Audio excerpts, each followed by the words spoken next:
Hey, mamas! This is our second live Facebook group live while I am doing a podcast episode here. If you're watching this live, say live, write live in the comments here.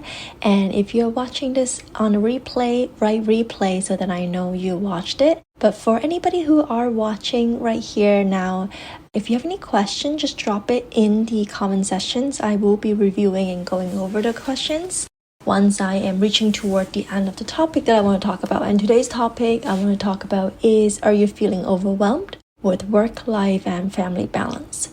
So before I dive into the topic, and if you're listening to this on the podcast, be sure to join my Facebook group.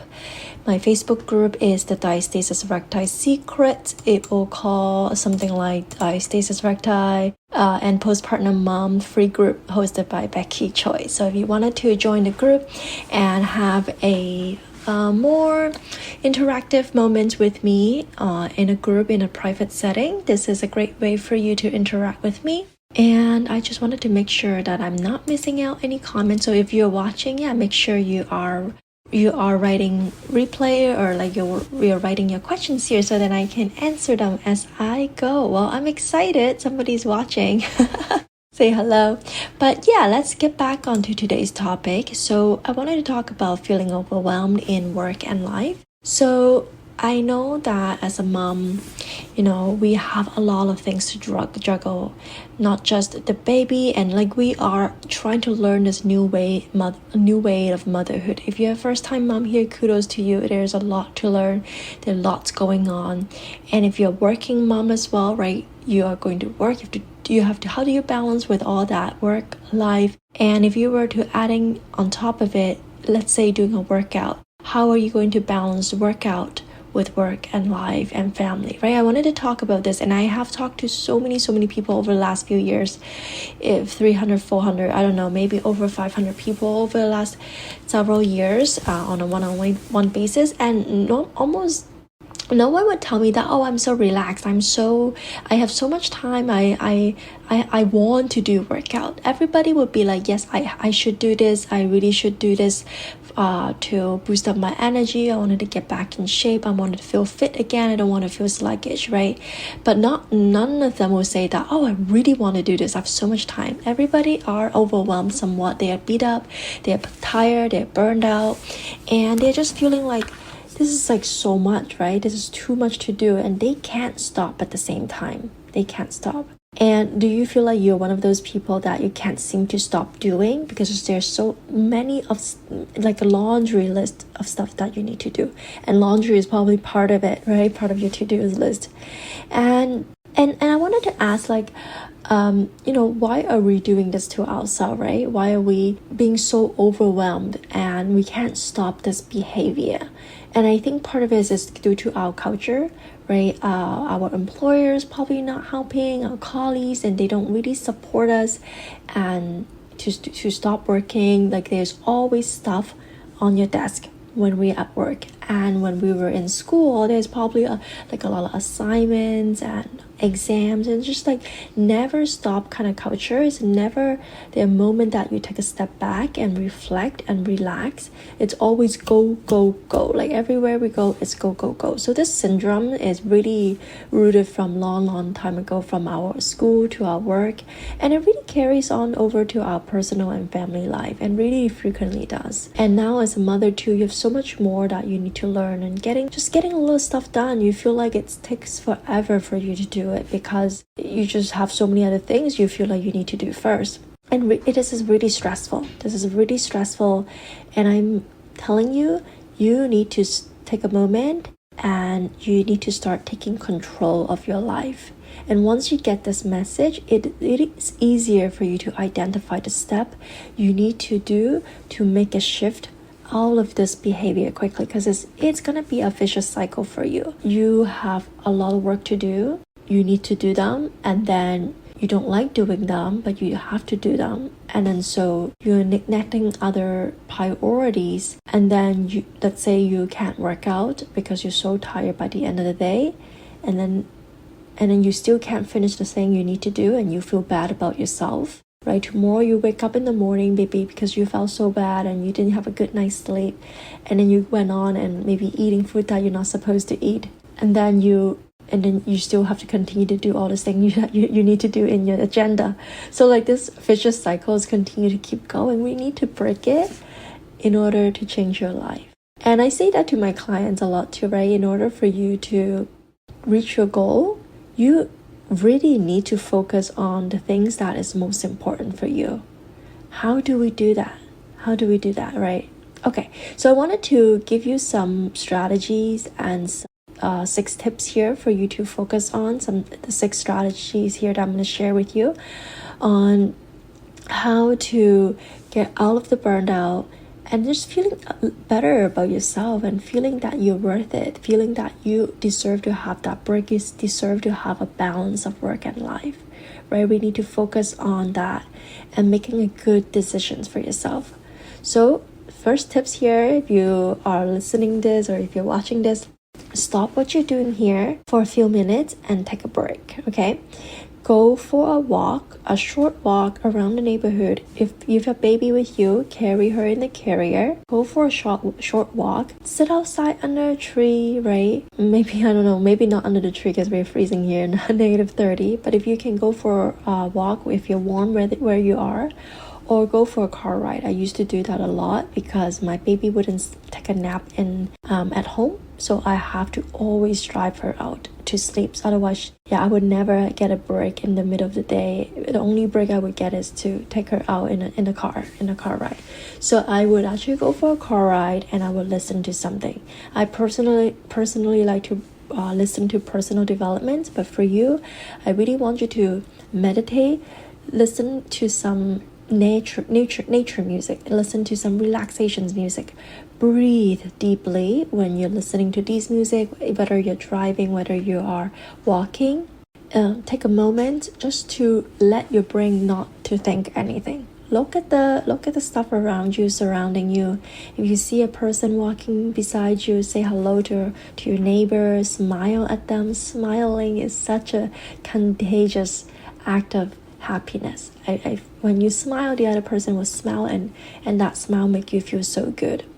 And then if you have a neighbor friend, if you have a friend lives nearby, call her out to have a coffee, a quick chat. And if you have a mommy friend live nearby, I'm sure you guys can go for a short walk, right, with carrying in the baby or whether it is in the stroller. So it's really important for you to just take a few minutes, 10-15 minutes, even so car ride maybe 20 minutes, but do that for yourself. Clear your head.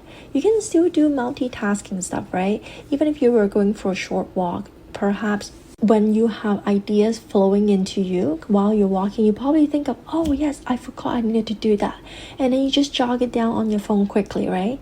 But then don't really focus on like doing things. I think of things, like keep thinking of things, but like let your mind flow, let your mind just wander, and you're gonna feel so good. The second strategy I have for you is to get a piece of paper.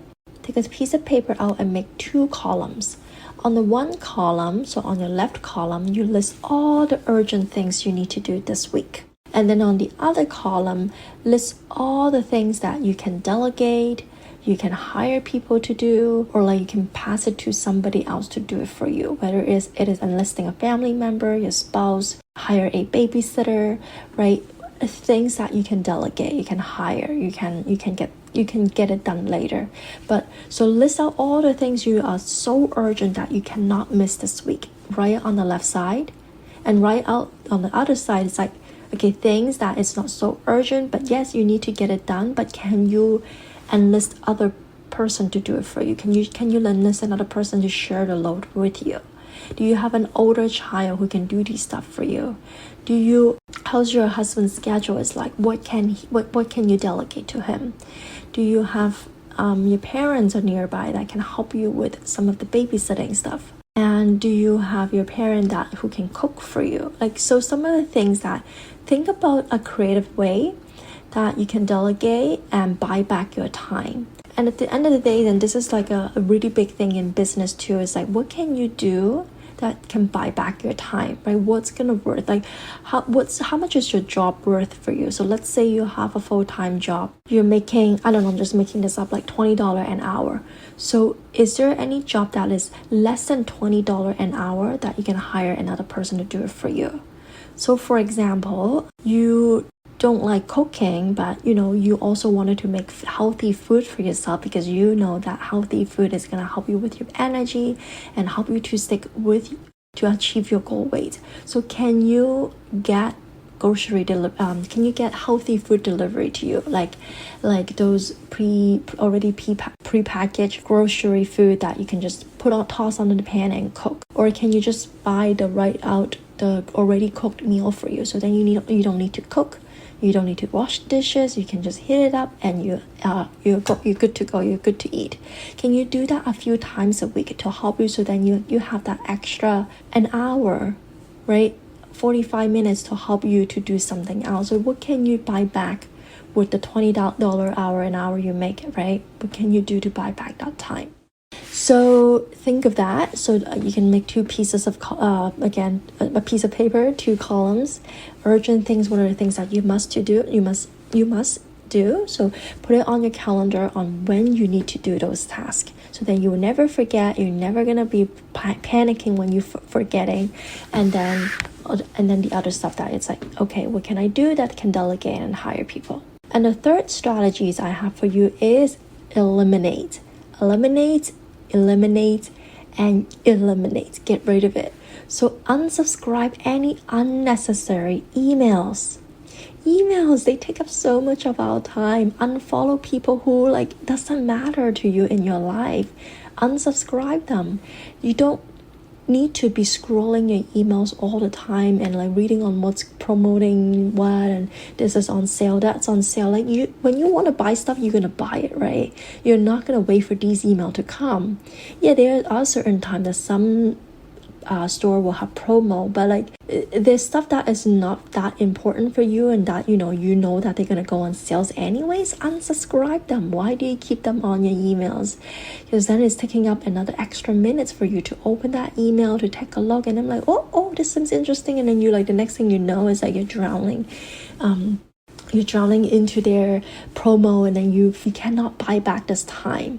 So get rid of those unnecessary email, unsubscribe them, and then organize your desk. And if you have a work at home desk, organize, or even if your office, at your actual physical office, declutter them, make space for just focusing on what you need to do. Get rid of stuff that aren't necessarily on your desk. I don't know what you have, but sometimes I do have some useless stuff and just so clutter on my desk. Take a time just to clear a space. You're gonna feel better too when you have a clean space to work on your computer, and you can just focus on the stuff that is at hand and you need to get it done. And then stop attending things that don't really matter to you. You might be regularly going to some meetings or some volunteering events or fundraiser events. I'm not saying that you shouldn't go at all, but really pick the things that matter for you the most. Sometimes we are so soft-hearted, we just say yes to a lot of the things, but they are going to eat up your time. You just have to pick your priorities, what's important for you, and what kind of meetings or gatherings or meetup that you can say no to.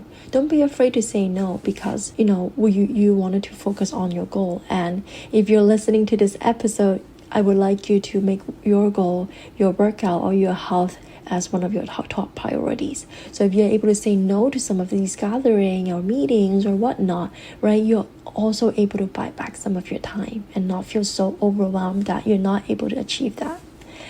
Now, the number 4 thing is, don't spend time with the people you don't like. So I think that sounds harsh, but really take a look at your circle of people who support you, no matter what you do, and who are negative, and who you don't share, who they don't share with what you're thinking, with your vision, with your dream, and always nagging about stuff, always saying negative about stuff, always complaining about stuff, right? If you're surrounding with people with so much negative energy, you become negative too, and you will start thinking, she's not working out, I'm not gonna work out. Oh, she's eating like that, it's okay, whatever, I'm gonna eat like that. We know like-minded people will be like-minded, and whether it is a good thing that they're doing or bad thing they're doing, you're gonna be influenced by their choices.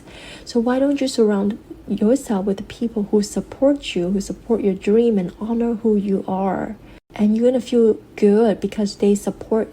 If you are, let's say, you are going to a restaurant to eat, you're bringing food to work, okay? You bring your lunchbox to work instead of buying food. And some people might, don't worry about eating the food, why don't you go out and let's go grab lunch together, right? It's very common for me when I was working many years ago, when I was working at the bank, and like we would just go out and there's so many food surrounding my work. It's so easy not to eat your own lunch and go buy food, even when you brought your own lunch, right? I'm not saying those are negative people, but it is a negative energy that affect you and influence you.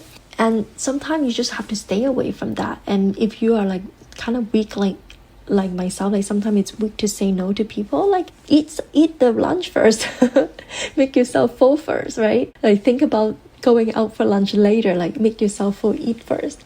But what I'm saying is that like try to not surround yourself with so many negative people around you, like your circle of friends. Really assess your situation, and maybe your business colleagues or like your relatives, like who are just the naysayer and always complain and all of that. Surround yourself with less of them, and surround yourself with good people, with positive people, with coaches, with friends that are supporting you. Okay, the number 5 strategy is decide on what is most important in your life at this moment. Okay, if you want a balanced life, you will have to make changes in your life in order to allow for this to happen. This is going to take some time and planning, but it will be well worth it for the improvement in many aspects of your life. So you have to decide, okay, what is most important for you? So this is similar to the eliminations in number 3 and the 2 columns in the number 2 tips that I have for you. But you have to decide what's important. What is that priority you wanted to focus, right? Work, right? We do have to work in order to pay bills, in order to have a comfortable living, right? Okay, we have to focus on families, of course, the loves of our lives. And also, what else is important for you? Is it contributions? Is it a specific project that you're very passionate about? Or is it your health? You have to decide what's important for you. And in order for you to feel like you have a balanced life, you need to make sure you're balancing your acts on all these all these stuff that matter to you. You cannot just carve out 90% cramming into the work and nothing for families.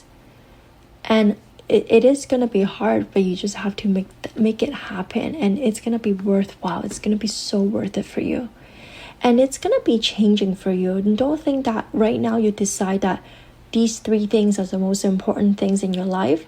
It doesn't mean that it'll be forever. 3 months later, 6 months later, things can change, and you will think differently, and you can reorganize it at that time, and that's fine. Right? But you have to take a moment to think about what's really important for you and what's going to cost you if you don't prioritize that now. What's going to cost you 6 months from now? What's going to cost you 1 year from now and 5 years from now? So sometimes we overestimate on how much we can achieve in 3 months' time.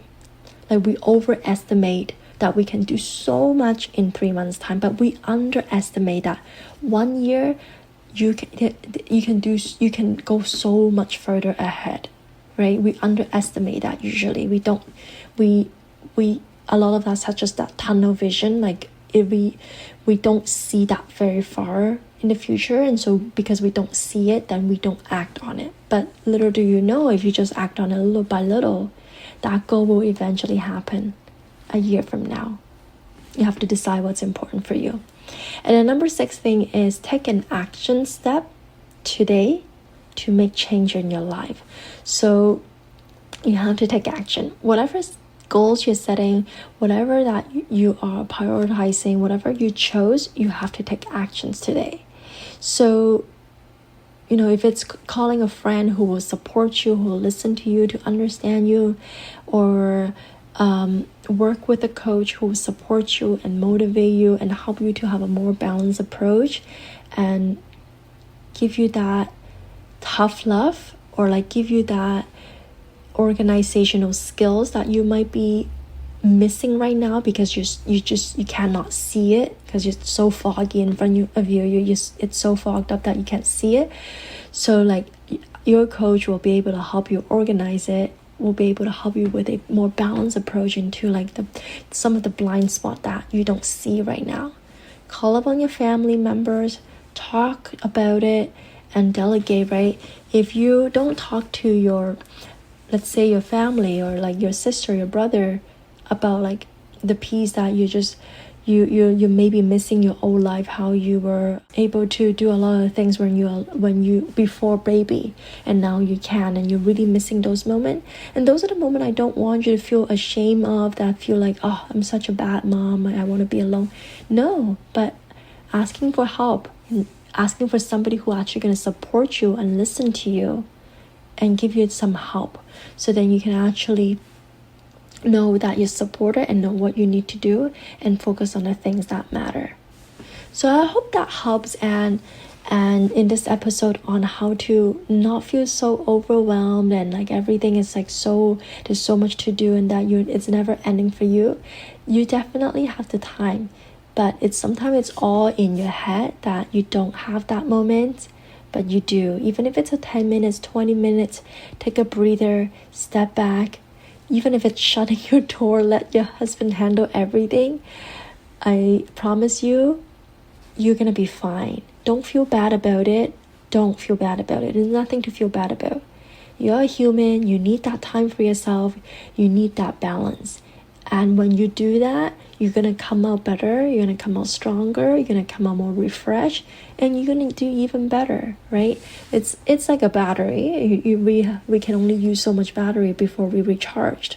It's the same thing. The battery doesn't last forever, and you don't last forever. And yeah, I hope you enjoyed this episode today. And if you find this episode helpful and give you some new insight in some way, I would love for you to share it with other new mama or moms with diastasis recti who might need some help. I would love for you to share this podcast with them so then they can listen to it and also get some values from it. Thank you so much for spending some time with me today. If you have any more questions, or if you have a new podcast topic, drop me a message in my DM in Instagram, BeckyChoi _ BECKYCHOI _ I would love to chat with you more on your situations and talk to you about your goals and whatnot. Yeah, I'm always in my DM. Thank you, and talk to you next time. Bye bye.